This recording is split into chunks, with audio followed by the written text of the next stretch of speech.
Sweet. Can everyone hear me? Yep, son. I'm audible, which is awesome.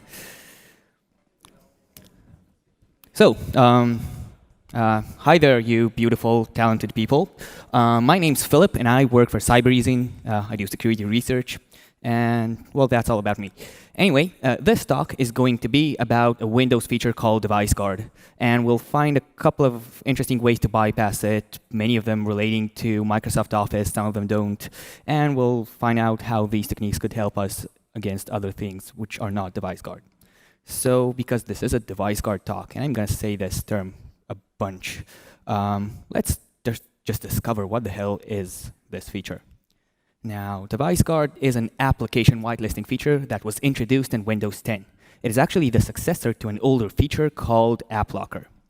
And this feature is, as an application whitelisting feature, it tries to defend against an attacker that already has some kind of access to your machine. And it does so by only allowing code that's defined in a specific policy, which could be a bunch of certificates or hashes or even file names. And only that code could actually run on the machine. And this really inhibits the attacker's ability to run any code and do whatever they want on the machine, even though they could run some code. You basically can choose only from a very closed set. Now, this has a very interesting attack surface because basically you could use anything you have on a machine to try and bypass DeviceGuard, which is all code in Windows. So this feature tries to prohibit an attacker to achieving arbitrary code execution, and we'll need to define this term a bit better to understand why and how DeviceGuard works. So what does arbitrary code execution mean, at least in our context? And for me, it will be to be able to interact freely with the OS, which is mostly accomplished by just having full control of a process. And this means that I can try to ask the OS to do anything. I could have an access deny, you don't have enough privileges answer, but still I need to be able to ask the question for it, at least for me, to count as arbitrary code execution. And this could be achieved by being able to allocate code and jump to it, or by being able to call arbitrary API calls or syscalls.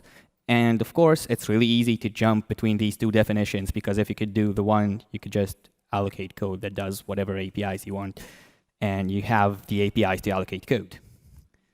Now, this whole definition it's a bit useless when you don't have application whitelisting, because without application whitelisting, arbitrary command execution and arbitrary code execution is pretty much equivalent, because I can start an arbitrary process, so I have my own executable, my own library, my own whatever, so I just load it, and it has my code, and I can do anything I want on the machine. But this equation actually breaks the moment you implement application whitelisting. And suddenly, you can only rely on what's allowed by the application whitelisting policy, meaning that, all right, I have a really cool exploit that allows me to pop calc on my machine, and then I try to use it against some kind of machine with application whitelisting, with DeviceGuard, and I discover that I can pop calc on my target machine, and this does not help me in any way. So you can't really implement credential stealing. You can't really implement CNC very well, etc., etc. And even if you have something like a cool privilege escalation vulnerability, sometimes you don't have the ability to run your privilege escalation code because, again, it is not allowed by the policy. So this is what makes application whitelisting and DeviceGuard really strong, because you already have an attacker able to execute code of their choice on the machine, and they still can't do everything they want. Now, it's not enough that you've broken out of this whitelisting once, because let's say you're fully controlling a single process, but maybe it's in a sandbox, and you have a cool sandbox escape, but you have application whitelisting, so you could escape your sandbox with Notepad, which is absolutely useless. When you try to do lateral movement, you mostly run commands. Again, not good against application whitelisting. Same thing with persistence and privilege escalation. So you need to have a bunch of consistent methods to be able to circumvent application whitelisting if you really want to do stuff on a machine. So this was application whitelisting in general. So let's have a little look at what DeviceGuard itself does on a Windows 10 machine. So the first thing, the first way to execute code DeviceGuard protects against is PE files. And that's very straightforward. If your PE file is not allowed by the policy, it will not be executed unless you have some kind of vulnerability. This is a bit more subtle the moment you start looking at the other types, the other code execution vectors. For example, PowerShell actually lets you execute unsigned, disallowed scripts, but they will execute in what's called constrained language mode, or CLM. And it basically takes away everything that makes PowerShell fun. All of the .NET interop, COM types, COM objects, and whatever. All of these simply disappear, and you're left with something much less useful than, you know, the former Ultimate Threat Teamers toolkit. And the same thing, or a very similar thing, happens with active script engines, which are JScript, VBScript, etc. These actually only communicate with the operating system via COM objects. And when you're running an script that's not whitelisted, that's not signed, you will only be able to create a very small subset of COM objects, and none of them are useful for attackers. So even if you want to do something like wscript.shell execute, you simply won't be able. And again, this means that scripting engines are neutered. You could still run pretty boring scripts, or maybe something useful for benign reasons, but you can't really use it for offensive purposes. So if, for example, you try to double-click a disallowed PE file on a device-guarded machine, you will get this pretty blue pop-up that says, nope. And that's it, not very useful. So that was a small introduction to DeviceGuard. And one thing I want to say is that some of the bypasses I'm going to show here are actually bypasses requiring admin. And an administrative user could actually just disable DeviceGuard. But this requires a restart, and this actually throws events into an event log. And if you've taken the effort to actually implement DeviceGuard and application whitelisting on your network, on your machines, you should still really look at every single event that says, oh, DeviceGuard got disabled here, because this should really raise the sirens and should be extremely, extremely suspicious. So if we have other ways as an admin to disable or just bypass the DeviceGuard without disabling it, we are gaining basically the advantage of stealth, because if you bypass DeviceGuard for a second and then immediately get caught, this is also not very fortunate. Anyway, let's look at a couple of actual bypasses. The first few will use VBA. Now, VBA, or Visual Basic for Applications, is the scripting or the programming language that powers Office macros. And for some reason, Microsoft just doesn't instrument VBA with DeviceGuard, meaning that the moment you could run VBA, you could run any kind of VBA code, regardless of it being signed, compliant with the policy, etc. And this is pretty weird because while it's not a part of the operating system, it's pretty ubiquitous, and it is made by Microsoft. Now, if you run a macro, you're able to reach, well, my definition of arbitrary code execution. Mainly, we're using two ways. The first is directly import WinAPI functions and just use them to run shellcode or whatever. And the second is using COM objects and James Forshaw's .NET to JScript technique, which basically uses .NET interop and COM objects to load and .NET assembly into memory. So you could use any of these two the moment you're able to run a macro. But the naive way to run a macro is this, which is really lame because you actually have to press a button, and we're talking about a post-exploitation scenario. I could already run commands on a machine. So now I'm gonna open Excel and just wait for somebody to push a button, or I don't know, RDP to a machine. That's pretty lame. And that's why I try to see if I do have any ways to run VBA macros without any user or GUI interaction. So one such way is using DCOM, or basically remote COM. The macro functionality of pretty much all Office applications is exposed through DCOM, meaning that while I can't create these objects easily on my device-guarded machine, I could actually create them remotely if I have admin. And I can use these objects to run my arbitrary VBA code. I don't even need a file, actually. And this looks pretty much like this. So what I'm doing is, first of all, defining macro as a string.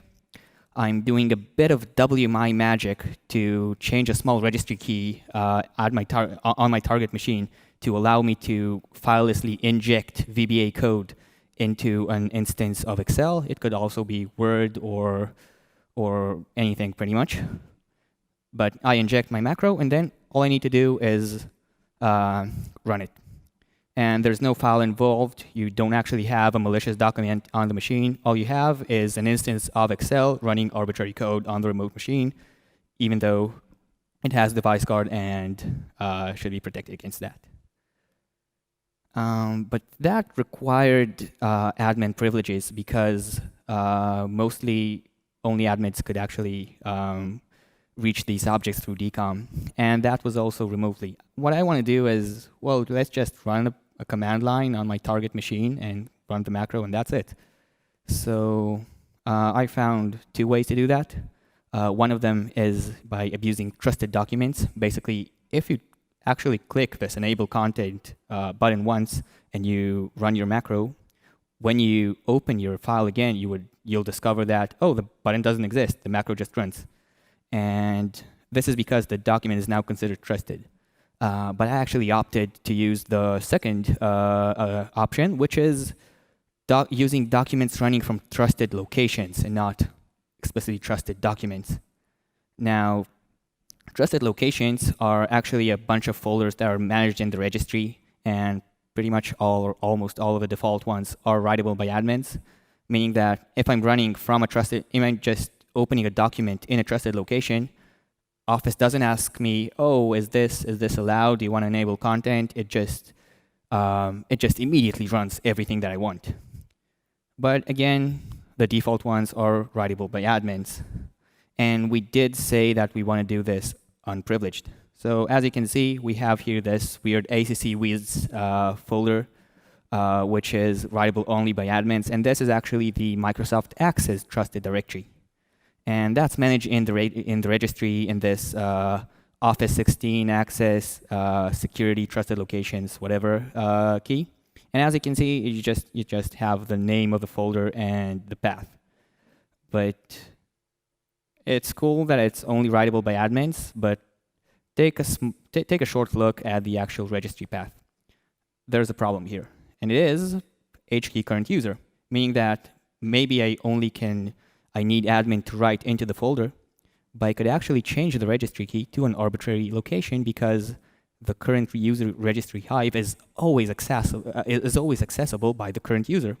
So I could just ignore the identity of the actual folder and just create my own.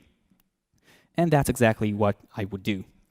So here again, I do a bit of WMI magic to modify registry because sometimes people block reg, exe, etc.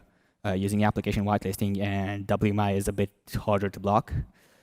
And all I do is just add a new trusted location for Excel or for Access. In my case, it's ctemp, and that's where I store my malicious macro.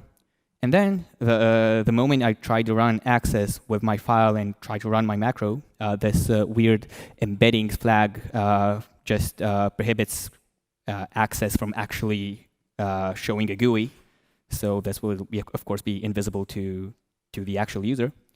nothing stops me from just running the macro. And again, I could run arbitrary code. So these were two bypasses using VBA. And VBA is actually implemented in a library called VBA7.dll. And what if we just block it? It doesn't matter which kinds of registry keys you modify. Let's just block the library itself with DeviceGuard. Let's say it's not compliant with a policy, and then you will never be able to run VBA macros. So let's try to find something that's not based on VBA. And so we got a bit annoyed by macros because they're horrible. This is why the next step is going to be more macros. And it's going to be Excel for macros, which are actually an older legacy macro feature that only exists in Excel, and it was introduced in '92.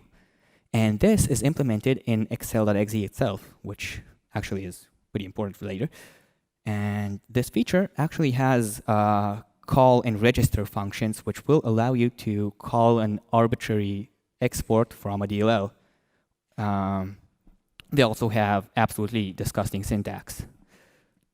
So calling arbitrary functions from DLLs is actually exactly what I want for my definition of arbitrary code. But when I first discovered Excel for macros, I actually didn't understand how to use them for shellcode because of a bunch of constraints until I discovered that Stenhag and Peter Thielen of Outflank actually were able to run shellcode via Excel for macros. What I was able to do is just run scriptlets, run command lines, etc., and this was never able to escape DeviceGuard. So the moment I can run shellcode, I could run arbitrary code, and it looks like this. Basically, we have the register function that registers into the Excel for macro all of the code injection, shellcode execution, usual suspects such as virtual lock, write process memory, and create thread, and then calls them with the appropriate arguments. The shellcode itself is actually stored in this weird value cell because while Excel doesn't really know how to display huge byte arrays, it actually knows how to store them. So it just gives me an exception and then still stores the byte array. And if I run this, I will run my shellcode. But again, we have this enable content thing. But now we do know how to bypass this. So the first version would be to use this with decom. And it's pretty simple, and it's pretty similar to the previous version. All we need to do is create excel.application and open remote Excel file. We could actually also use this with a function called execute Excel for macro, which was actually used by Excel for decom, again by the Outflank guys. But this whole thing still had a bunch of shortcomings, and it was that shellcode running only worked for 32-bit Office because, well, the feature wasn't really implemented that well, and it caused a bunch of memory corruption stuff the moment you tried to use it for 64-bit. So I tried to implement a bit of an alternative shellcode runner using Excel for macros again. And if you're interested, just look at just enter this link, and there's a small write-up for it. Anyway, so now we can do this via decom, filelessly, and on 64 bits. You basically just write your payload into the memory of Excel and of a remote instance of Excel, and then execute it. And you could do the same thing with a trusted folder. You again just create a new trusted folder, put your Excel for macro document in it, launch it, no GUI, no protected mode, arbitrary code execution. So the benefit of Excel for macros over VBA is that they are not implemented in a separate library, meaning that they're implemented in Excel.exe, so you can't use Excel without allowing Excel for macros. It doesn't matter how you try to play with the registry, because most of the security controls for Office actually exist in the current user Hive, and we could modify it because we're the current user. So we could always allow the execution of Excel for macros until, I suppose, Microsoft deprecates them. So if you have Excel on your machine, you could bypass DeviceGuard until these are deprecated. So let's move to a different technology. And this time it's going to be ActiveScript. And ActiveScript, which is the magic behind JScript and VBScript, is actually a generic Windows scripting technology or a standard. And it has already been the target of a couple of DeviceGuard bypasses, the Squibbly Do 2 and Squibbly something else. And it looks a bit like this. So there are two main components for ActiveScript. The first is the scripting host, which is an application that knows how to use various scripting engines implemented with ActiveScript to do a bunch of tasks. So and the other part is the actual scripting engine. And these ActiveScript interfaces are actually COM interfaces. So the moment you define and implement those interfaces, you're basically an active scripting engine and host. And what the host actually allows you is to use code from your application inside of the script. This is why Internet Explorer is able to use VBScript to manipulate HTML, because VBScript itself does not have any capabilities as such. But the moment it runs under the Internet Explorer scripting host, it is exposed to all of these capabilities. So the most common hosts and engines for ActiveScript on just a native Windows installation are on the host side. We have WNCScript.exe, we have scropt.dll, which is actually the engine behind Scriptlets. We have MSXML 3 and 6, which run XSL transforms, and we have MSHTML, which is actually the Internet Explorer and also the HTA engine. On the script side, we have JScript, which is the most common version of JavaScript you will use like with Microsoft stuff. We have VBScript, and we also have JScript9 DLL, which is the version of JavaScript that mostly runs in Internet Explorer and HTA, etc. Now, this list is not exhaustive, and you still have a bunch of other scripting hosts and scripting engines natively available on Windows. All right, so let's have a little look at how DeviceGuard is implemented in active scripting engines. And as I said before, what DeviceGuard does for ActiveScript is if your script is not allowed by the policy, you will only be able to create a very small set of predefined COM objects. So let's say I want to create wscript.shell, which is actually prohibited for a non-compliant script. So I'm going to write, first of all, I'm going to write just a bit of JavaScript, new ActiveX object, wscript.shell. This will then be passed to class ID from prog ID to translate the friendly wscript shell name to the class ID, to the GUID identifying our COM object. And this is passed by the engine to the host, which calls a function, a method called isClassAllowed. And it checks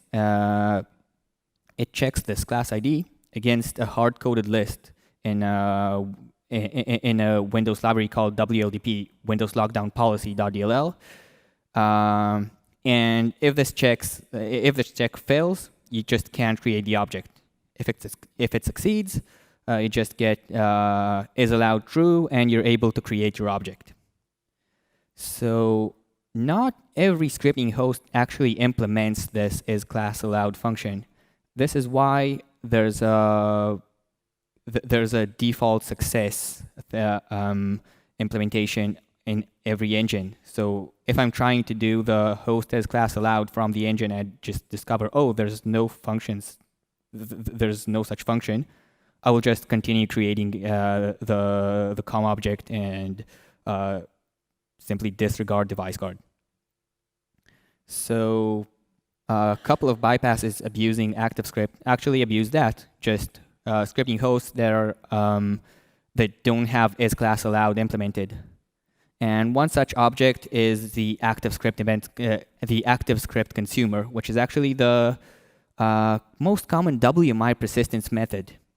It's an event consumer that implements its own ActiveScript host, which is completely independent of the whole previous list. And it doesn't have this isClassAllowed function. But you could only use this as an admin, meaning that if you have admin, you could just run any script you want through strconst or the ActiveScript consumer, and the isClassAllowed function simply won't exist and won't be called. So all of your COM objects and all of your scripts will run as usual. And implementing this is actually absolutely identical to implementing WMI persistence, because it's the exact same process. You will just DeviceGuard will be completely blind to you. So all you need to do is create your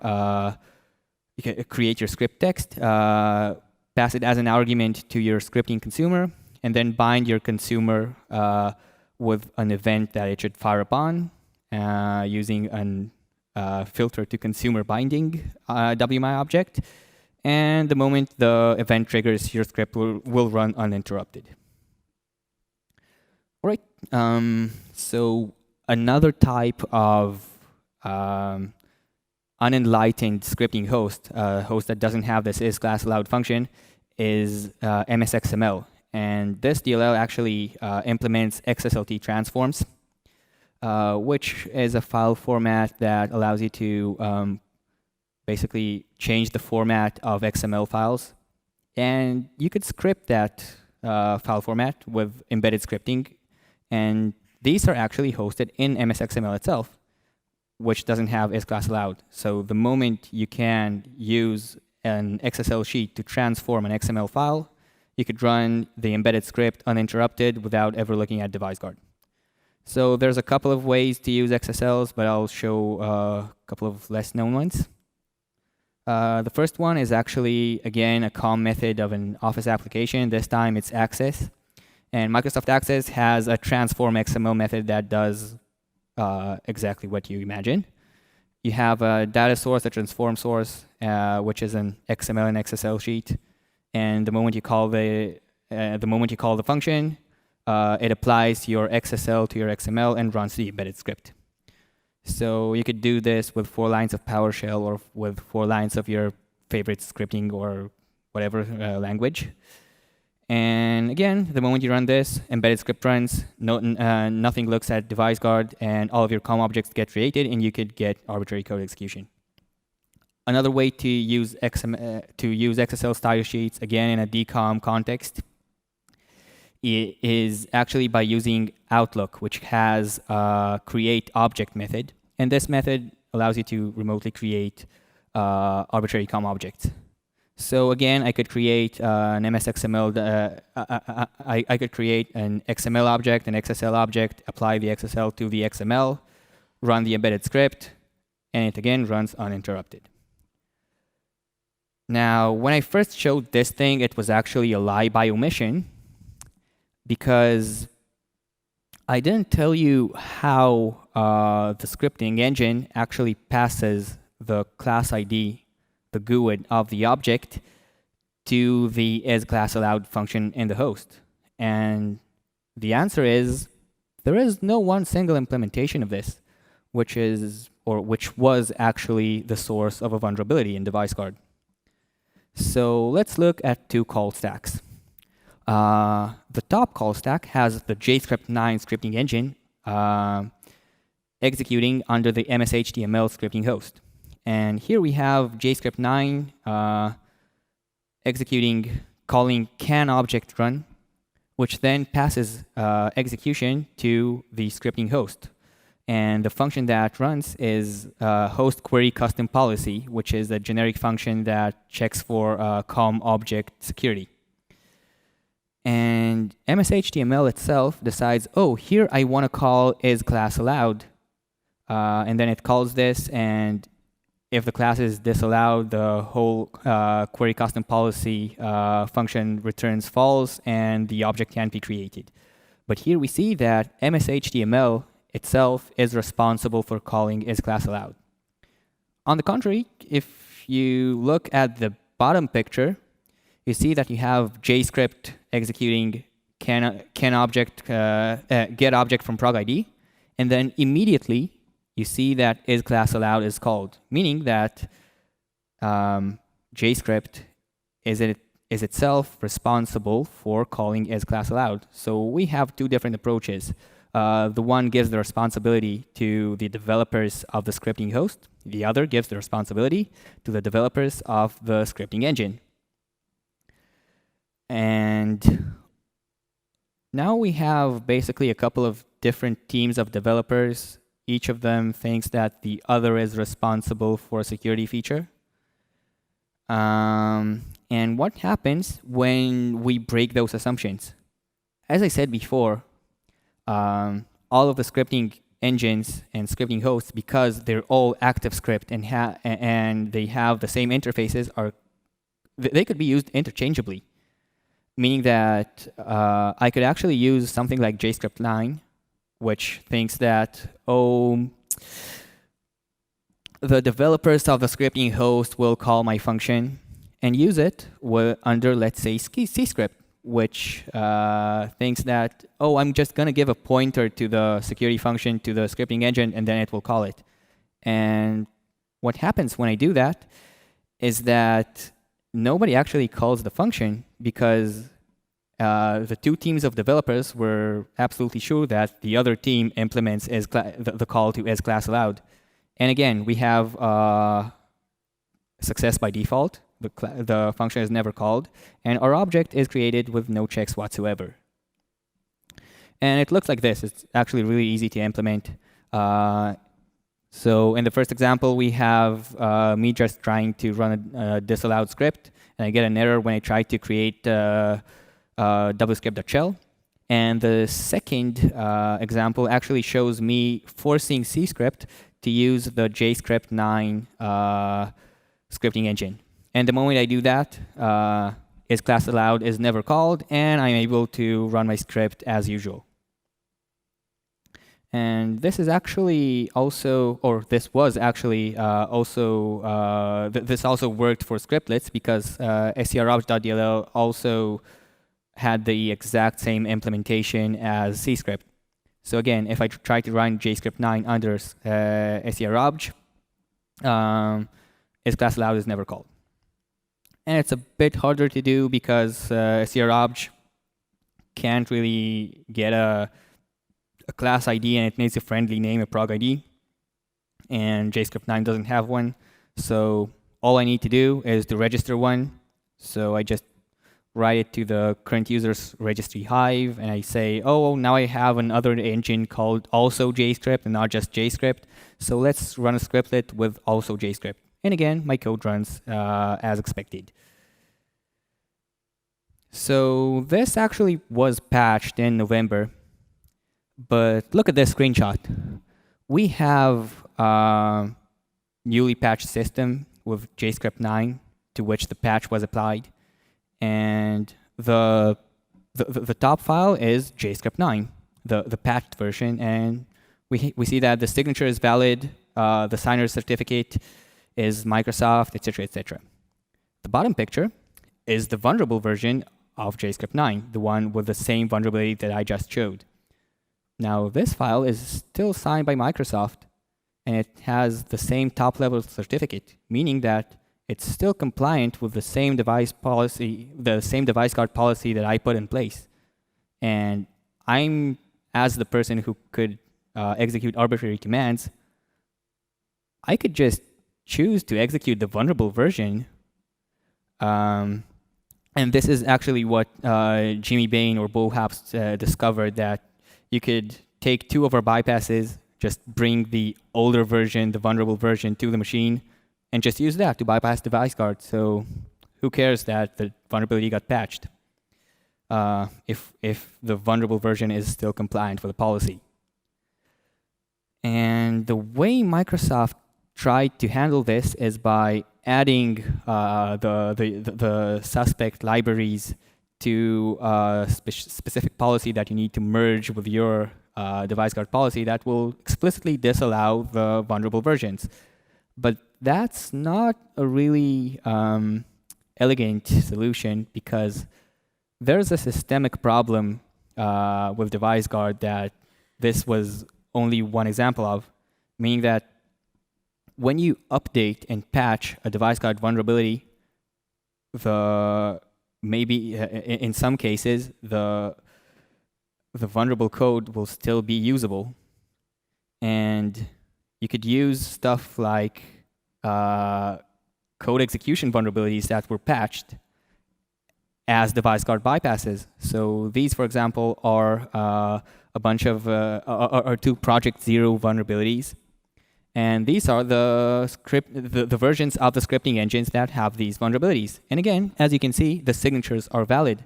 So I could just use after free vulnerability on an older library that's still compliant. And again, bypass DeviceGuard. And it turns out that the scope of this issue is pretty much everything, meaning that Windows doesn't really delete catalogs or explicitly disallow vulnerable versions of code when it updates stuff. And when you have a feature that is solely dependent on signatures and certificate, this means that in some way patching is meaningless against DeviceGuard because you could always use the vulnerable code. There's no privilege barrier. All you need to do is just sometimes register it in the registry, but sometimes maybe it's just a shitty executable and you just bring it from home. You actually don't even need to bring it because almost all of these are still on your patched machine in the WinSXS folder. So you just need to find it. So until this whole signature catalog hygiene issue is not solved, you will see many more issues such as this, such as the patch didn't really help me because I could just use the same vulnerability all over again. Right, so these were all of my bypasses for DeviceGuard, but actually, well, nobody uses DeviceGuard. Like, application whitelisting is terrible, so let's try to use whatever I just showed you for other stuff. First of all, these were a couple of alternative execution vectors, which are a bit weird. They really sometimes don't look like other stuff that attackers use. For example, I haven't really seen Office used directly for post-exploitation that much. And also, some of those are actually AMSI AMSI bypasses. For example, JScript9 isn't instrumented with AMSI, meaning that if you run a script through JScript9, you will never call any kind of AMSI function. So what I could do is just use the exact same exploit that I used with JScript9 to bypass DeviceGuard, and this is still a valid AMSI bypass. And again, it's a single command line. And I actually found out that you could use that you have a very similar AMSI bypass with another library, which is Chakra DLL, and that's another ActiveScript version of JavaScript because two weren't enough. Now, there's no AMSI for Chakra, but also there's no ActiveX or COM object functionality for Chakra. So, you can't create, if you can't create COM objects, you don't really need to monitor them. But CScript and WScript actually expose a method called WScript create object, which is just a drop-in replacement. So if you have, let's say, .NET to JScript or something like that, the only thing you need to modify in the script is to replace new ActiveX object with WScript create object and then run it with the Chakra DLL library instead of JScript. And that's it. You are now invisible to AMSI. And you actually could stick these things together because now we're able to remotely inject code into Excel filelessly without any of the injection usual suspects because we're calling all of our functions from inside the process. We could use this from a Cradle that's invisible to AMSI, etc., etc. And actually, most of the stuff that I showed here is invisible to AMSI because when you run macros filelessly, they're they're never monitored by AMSI. So you could just use any of these, and most of the newer Windows 10 antivirus visibility features just fail against it. Anyway, so detecting these things is pretty easy because actually almost everything I've shown, because it's used in the context of DeviceGuard, is just command lines. You can't use it from your own code. If you could use it from your own code, you could probably run your own code, and then you don't have the DeviceGuard problem. So it's almost everything is command lines, a bit of registry monitoring, maybe a tiny bit of WMI monitoring, but well, I could also switch out the WMI stuff for other stuff. But again, you don't need any kind of special new visibility, and you could pretty much detect anything if you know how it looks. Now, the way I think the feature should develop is, first of all, you should really lock down Office because it's pretty ubiquitous. And unless you want to say that, oh, DeviceGuard is actually a server feature, you're going to have Office on your device-guarded machines, meaning that you'll have basically a ton of DeviceGuard for everydays. The second thing is implementing a generic solution to catalog hygiene is extremely important because if patching is meaningless, it means that you'll always have to keep track of every single vulnerability, not only the DeviceGuard ones, and know that, oh, this could be used against me, which again brings you back into monitoring everything. Also, I'm not sure that I found the only bug with the inconsistent implementations of DeviceGuard for scripting. So maybe if there was only one implementation, it would be much simpler to maintain. And finally, I just think that what if I want to use Java? What if I want to use Python on my machine? Like the next step for DeviceGuard, I think, should be implementing something more generic that will allow programming language and scripting language developers to just plug in DeviceGuard into their language. And then just say, well, if my Python script isn't signed, then just don't allow me to use C types or something like that. And anyway, I think that's it for my talk. I just want to say one more thing I want to add is there's tons of people researching DeviceGuard. They're extremely talented, and they're doing some really cool work outside of the DeviceGuard, and you should probably follow these people on Twitter if you're in any way interested in application whitelisting or DeviceGuard. That's it.